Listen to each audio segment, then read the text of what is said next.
ça va? Seja bem-vindo a mais um vídeo do nosso canal da Escola Voilá aqui no YouTube. E hoje a gente vai falar de um assunto muito importante que muitos de vocês têm interesse em saber mais. Afinal, você sabe sobre as provas de proficiência em língua francesa? Aposto que você já ouviu falar em duas siglazinhas aí, DELF e DALF, mas não necessariamente sabe as diferenças entre elas. Então hoje a gente vai desvendar do que se trata finalmente cada uma delas.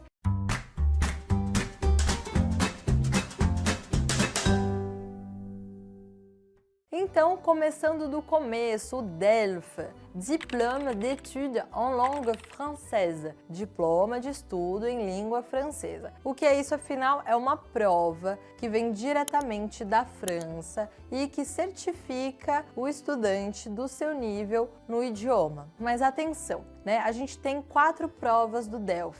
A1, A2, B1 e B2. Então vai do básico até o intermediário, né, dos mais avançados. E por que isso é importante saber? Porque são 4 provas. Porque você que está estudando francês não precisa fazer em sequência para chegar no nível que você está buscando. Por exemplo, Thaís, eu vou fazer intercâmbio, eu preciso do B2 para me candidatar na universidade que eu quero estudar. É verdade que eu preciso fazer o A1, depois o A2, depois o B1, depois o B2 para poder, me candidatar? Não, você pode prestar diretamente para o nível que você deseja ter. Então, é assim que funciona a prova. Você escolhe o nível e presta ela. E não o contrário. Não é assim, eu faço uma prova e aí a prova me diz em que nível eu tô. Não. É sempre o contrário. Que nível eu preciso ter? B2? Então eu vou me matricular para fazer a prova do B2. E aí, todas as provas do DELF, elas seguiam pelo quadro europeu de referências para as línguas. Então, eles vão avaliar competências e habilidades. O que isso quer dizer? Que as provas são divididas, normalmente tem uma prova individual e uma prova que tem mais interação, normalmente com o professor.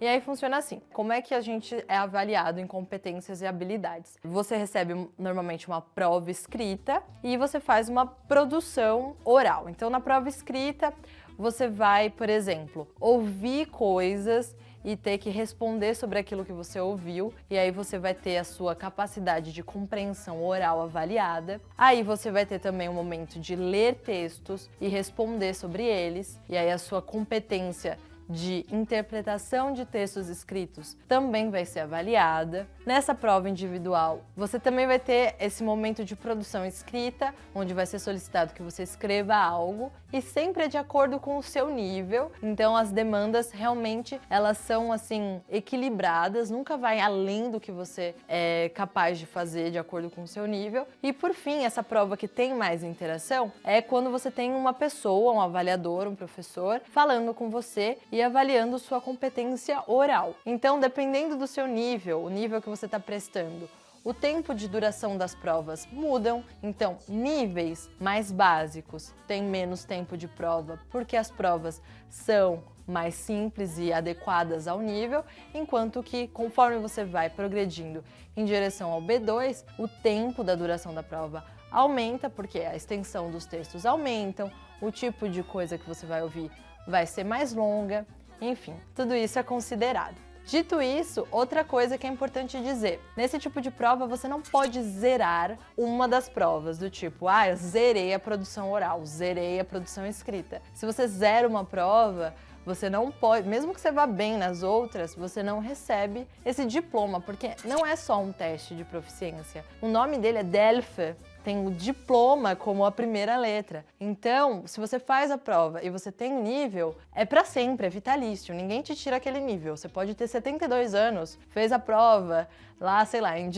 com 18 anos. O seu diploma é seu, você não tem que, em tese, refazer. Mas atenção, eu lembro que quando eu fui fazer o intercâmbio, mesmo tendo DELF, eu tive que indicar em qual ano eu tirei. Não sei se, no futuro, se fizesse muito tempo desde o momento que eu fiz a prova, se eles pediriam, para fazer algum teste para descobrir se meu nível se mantém. Mas de todo modo fez, teve a média, ganhou o diploma, é seu, não precisa refazer. E atenção também, porque esse tipo de prova tem um calendário que você tem que olhar para ver quando essa prova é fornecida. Não é assim, acordei e quero fazer o DELF hoje.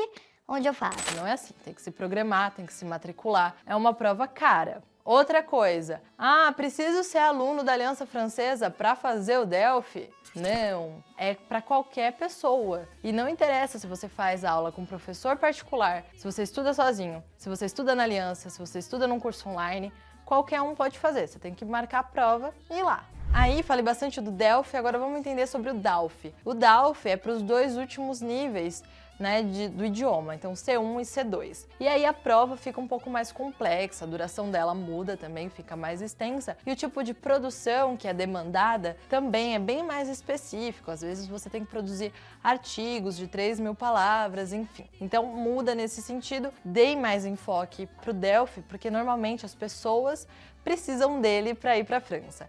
E outra coisa que vale dizer, eu disse que era uma prova cara, não especifiquei quanto, porque cada nível muda o valor, claro, e conforme você vai avançando vai ficando mais caro, mas o valor quem estabelece? França. O valor é em euro, eles convertem e a gente paga, por isso que é caro. Mas se você pagou e passou, é aquilo para sempre, não tem que ficar fazendo várias vezes. Bom, eu espero ter ajudado vocês. Se esse é um assunto de interesse, se vocês querem que eu fale mais sobre como é cada teste em específico, comenta aqui que eu posso trazer esse tipo de conteúdo para vocês. Por hoje é só. Gros bisous et à la prochaine!